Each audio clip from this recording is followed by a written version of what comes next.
The differences between a teeth cleaning and teeth whitening. Teeth cleaning is to remove plaque and any debris from the teeth.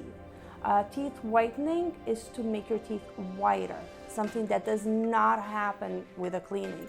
And a lot of patients usually under the impression that does happen, but no. Teeth whitening is something completely different than a cleaning. A cleaning, we're coming in, we're removing all these food particles from your teeth, polishing your teeth, and that's it. With the teeth whitening, you go home with a special set of trays that you do for a period of 10 days, for about 20 minutes a day, and your teeth will get white for sure.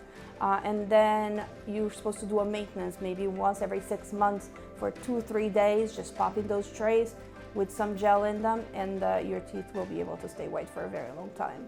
People are usually in the consumption, oh, but I'm going to drink coffee and tea and my teeth are going to get dark again. Not necessarily.